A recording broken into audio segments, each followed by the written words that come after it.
Welcome back to part 2 of our understanding why we have government and the components of government that exist.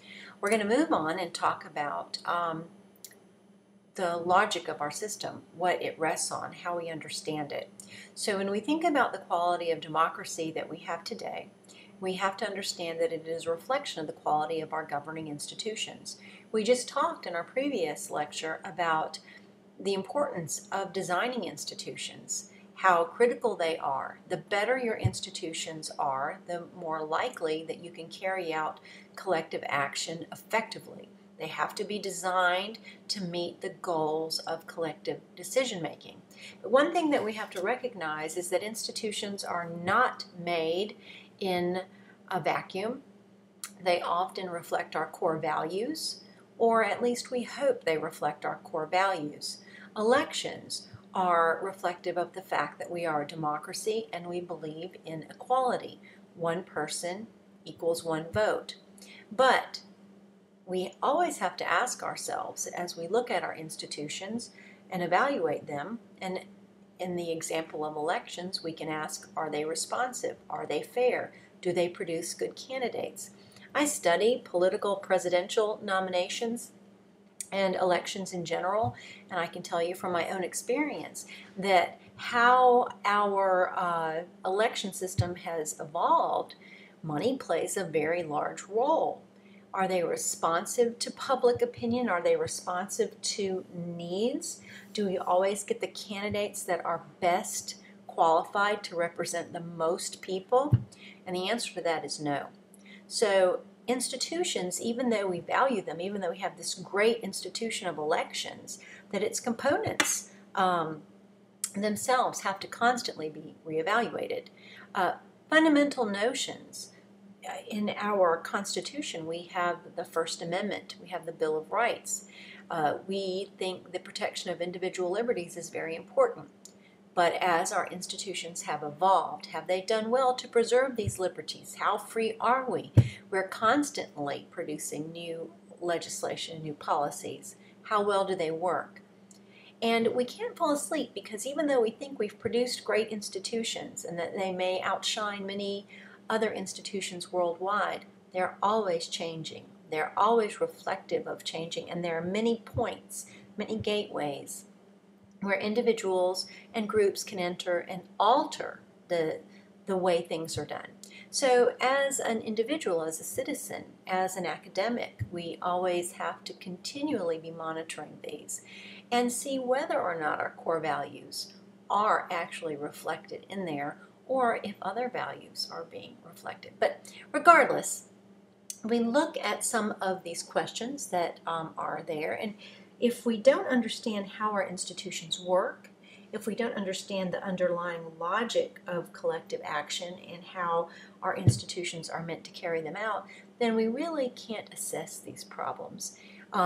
We can't really understand and or improve our collective efforts towards self-government through our representative democracy. So I mention these things because it's always important to be critical. Now, one thing that we have to do is understand some of the problems that face countries, states, when they actually are trying to act collectively. Think about it. Acting collectively as a nation, governing yourself when you have millions of citizens who are part of that process, choosing representatives to reflect and act on those preferences, that is an enormous undertaking. And if you think about nations, and democratic nations in particular, these are usually large and complex in nature. Think of the United States, think of India, Japan, Brazil, Great Britain. These large entities and the institutions that make up their government will find themselves challenged greatly. Now, what kinds of challenges may arise with collective action? Well, first of all, you have to compare preferences. Often I teach this class in a room full of 300 students. And think about how difficult it would be if we said, we have a problem. We need to find some options. Even the process of trying to define everyone's preferences in the room and using those preferences potentially to define choices takes a great deal of time and effort. After that, agreeing on a course of action that may be preferable to doing nothing. Doing nothing is often called the status quo. Remember that. It takes time and effort.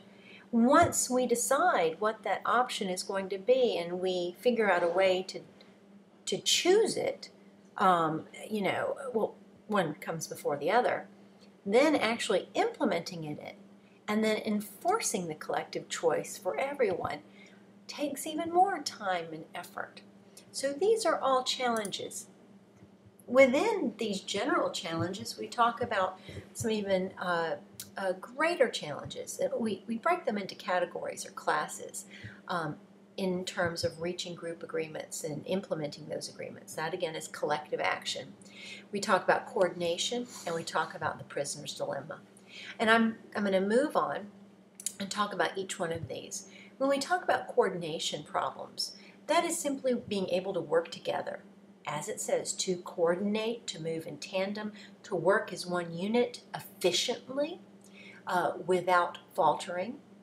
These types of problems increase with the size of the group. So if you have a balanced and effective interaction of movement actions, then you're coordinating well when you're working together as a unit.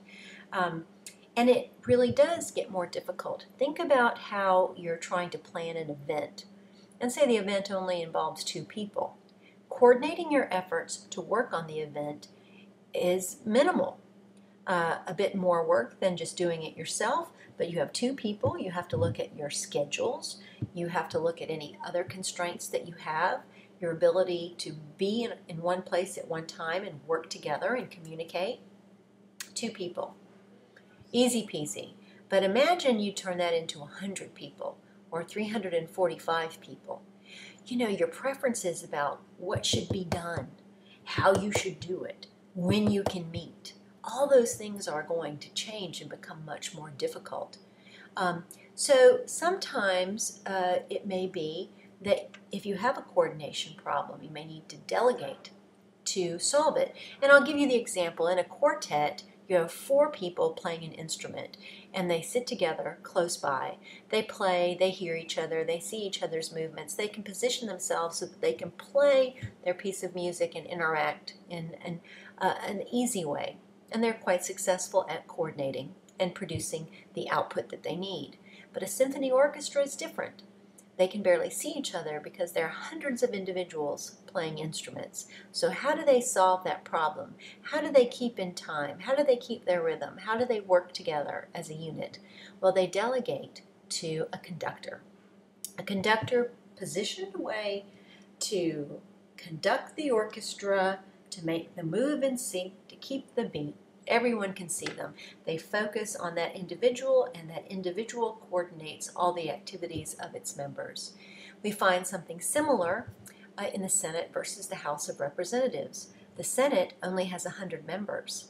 The House of Representatives has 345, plus a few voting members as well from the territories.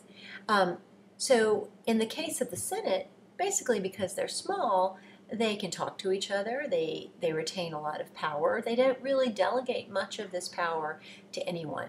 In fact, the Senate Majority Leader and the Senate Minority Leader, they really don't have much authority. In fact, they talk about their jobs as ones where they herd cats, and you know how difficult herding cats is. The House of Representatives is different. They've given much more power to the Speaker and the party leadership. In fact, they delegate a lot of decision-making as though to an executive board, and then they tell the members, well, this is what we're going to do. So there's delegation there. There's further representation. Now, the prisoner's dilemma is something a bit different. When we talk about coordination and collective action is really just sort of, creating a situation where you can coordinate and you can deal with problems of complexity and simplify your interactions. The prisoner's dilemma is a different type of category. It has a lot to do with how we act, how we feel. And for every successful political exchange where you are working collectively, exchanging ideas, preferences, votes, and so on with others, you tacitly have to solve the prisoner's dilemma. And usually this involves giving up something in exchange for something else, bargaining. Exchanges often occur because each side recognizes that it'll be better off. That's an exchange, that willingness to bargain. I will give you this for that. We will move closer to each other. But at the same time, there's that trust that's involved. Each side also worries that its partner in this collective action could renege, break their agreement once the partner has gotten what it wants. There are a couple of examples in your textbook that go into great detail about this that are good, but a lot of the prisoner's dilemma involves trust. Do you trust the other side? And understanding about short-term versus long-term goals, and we'll talk about that a little bit more as well. Unless you have that trust that the other side will abide by its commitments in this collective action. And prisoner's dilemma comes into play because, as we said, usually in politics, you have choices and you have winners and losers. And you may bargain and work to compromise. But if one party reneges and they've gotten what they want and you're left with nothing, that's not good. You want to make a decision where at least you get something.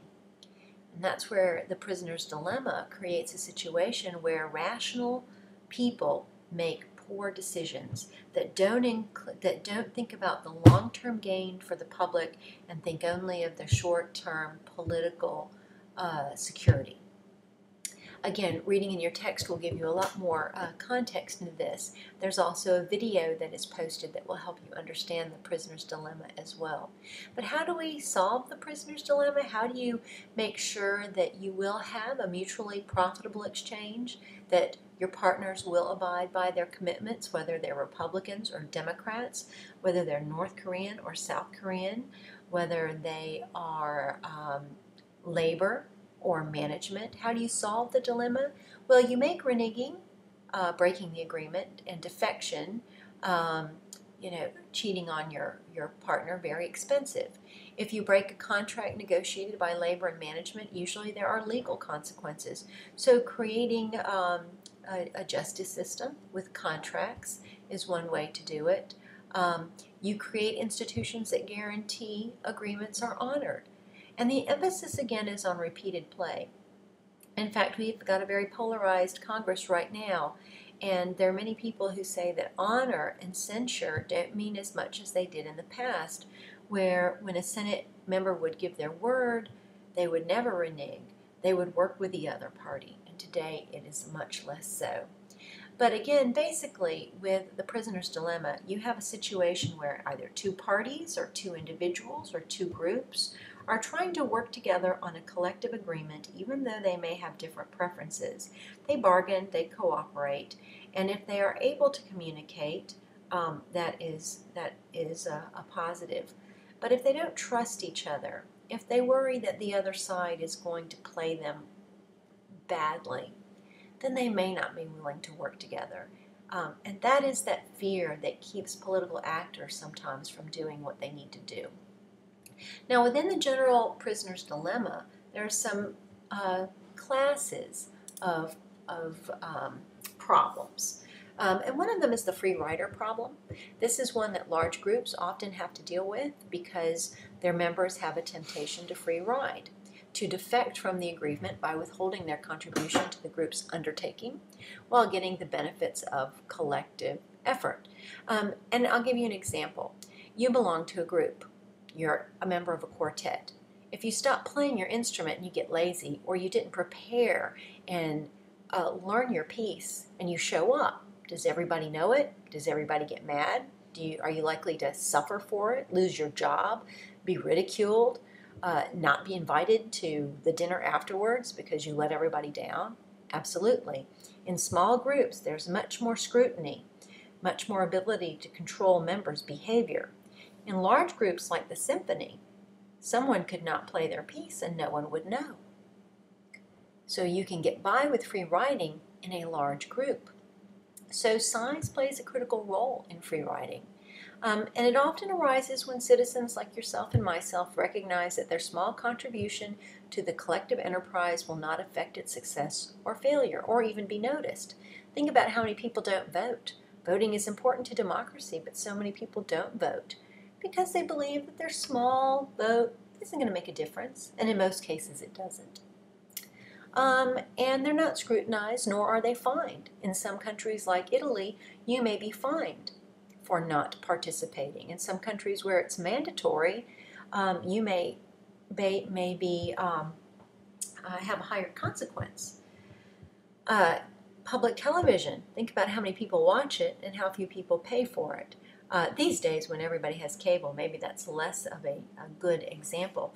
But we can use NPR radio. Very often you listen to NPR radio either online or on your actual radio, but you don't contribute, even though you consume. And in truth, most people do free ride. And groups in society has to figure out how to deal with this free riding problem. It's okay up to a point, as the video you watch will explain. A lot of people free ride. If everyone free rode and no one voted, for example, but they wanted democracy, would you still have democracy?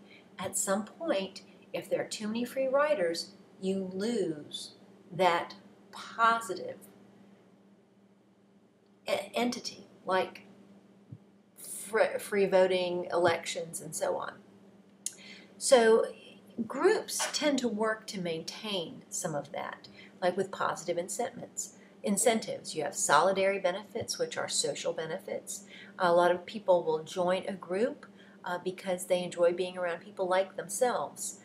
Purposive benefits, the good feeling of doing something together. Those are positive incentives. Social benefit, positive feelings, I've done something good. Sometimes they can use selective incentives. These are positive inducements. If you contribute to NPR, you might get a tote bag. If you buy a vehicle that is green, you might get a tax break. And then groups and governments can use disincentives as well, punishments. If people avoid paying their taxes, at some point, if everyone did that, we'd have no government, we'd have no public goods, we'd have no military. So that's something we have to be afraid of. So if you don't pay your taxes, you are actually committing a crime. In other places, you have fees or increased costs if people abuse something like a public good. In many cases, states will include pay to play. If you want to go fishing, you have to get a fishing license. You have to pay a fee for what you are utilizing so that you don't have people who are not making their contribution. And laws that require participation, such as in Italy with voting. So there are lots of ways that groups, whether they're interest groups or whether they're governments or whether they're societies, can get around free riding because it can be detrimental. One other type of category of prisoner's dilemma is the tragedy of the commons. And here, this is an example where we might say the community has a collective good that's in danger of being squandered unless members cooperate to preserve it, whether it is a common pasture area, whether it is a fishing area, whether it is a park like the Boston Commons. What happens very often is that you'll have people who abuse it. A common practice of adding a cow here or there, fishing an extra fish, leaving your trash where it doesn't belong. And the end result is some negative. Overgrazing, overfishing, overpollution, and the enjoyment of that common area is gone. The herdsman with a pasture may go broke because there is no pasture, even though each of them, or at least most of them, may have only added a tiny bit. The aggregate of all that small overgrazing or overfishing or polluting ends up with the whole being destroyed. So the good exists and it will be destroyed if exploitation is not brought under control. So the solution to the tragedy of the commons is, usually figuring out some way to punish the bad behavior or reward the good behavior. Sometimes the answer is to not make it common anymore, but to privatize. There are some examples, contemporary examples of the tragedy of the commons. Cod fishing in New England, and the wheat growers in Kansas and California, agribusiness with water, and the sharing of water, and the lack of monitoring, and now pretty soon drought ensued. But the trick to avoiding this dilemma lies in proper institutional design, and as does the free riding problem. In the tragedy of the commons, the solution is to link the individual's personal interest to provision of the collective good. You either force that behavior by monitoring and punishing when people try and sneak an extra cow in, or privatization to make it a utility where you pay to use. If some of you were going to be having water shortages. We had a drought in the state of Georgia a few years ago, and one of the things they did to make sure that water was not totally used up was to increase the cost of it. When it was linked to your personal interest and your pocketbook, people started to use less. So those are some of the examples, and with that, and since my phone is ringing, I will stop.